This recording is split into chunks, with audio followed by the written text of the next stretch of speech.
Using helicopters and armoured cars, police entered a Rio de Janeiro shantytown today, chasing down suspected drug traffickers in what quickly became a deadly confrontation. Regular clashes between police and the heavily armed drug gangs that control many of the poorest districts in the city, known as favelas, are a grim part of life here. In 2007 alone, police killed more than 1,300 people. Today's raid comes just 24 hours after Brazil's President Lula went to visit another Rio shantytown, in part to recognise the importance of a new policing programme. The President was welcomed carnival style in Santa Marta, a community where an alternative approach to policing is being tried. Rather than the short violent raids that police frequently use, in Santa Marta they have established a full-time presence.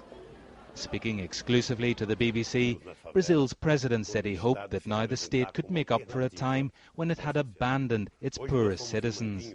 We are working in a way that the state is present in the day-to-day life of poor people. In the past, it was only the police intervening with lots of brutality which punished the guilty and the innocent, very often only the innocent. Now we have the police there, who are becoming a community police force. But in the shantytown of Santa Marta, home to more than 10,000 people, the community are keen to see their district improve. Last year, confrontations between the police and Red Command, the drug gang that controlled this area, led to several deaths. But with the traffickers gone and police maintaining a 24-hour presence, local commanders believe they can now win over hearts and minds. Already, after a little time, you can feel the difference. The community is more open to the military police. The police can manage to have a dialogue, to interact more with the community.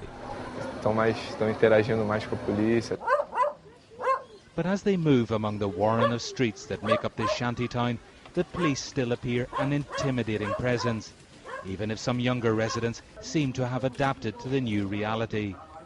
Many locals seem reluctant to criticise the drug dealers, fearing the police will only stay for a short time. But they are also wary of this new security presence.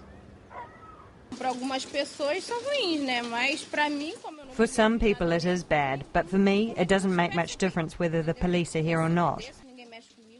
Because I don't get mixed up in anything, and they don't bother me.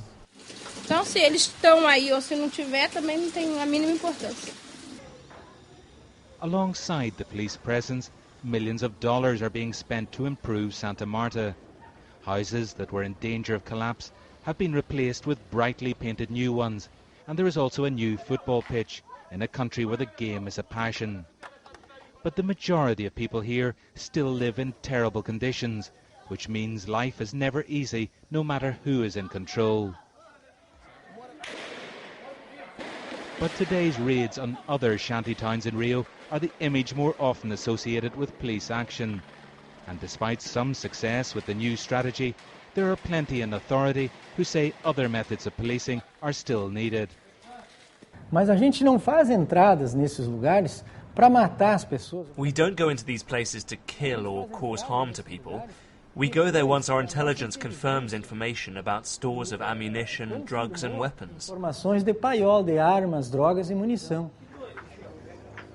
This statue of Christ the Redeemer, Rio's most famous landmark, looks out over the shantytown of Santa Marta. President Lula's visit to this community put the spotlight on a different type of policing.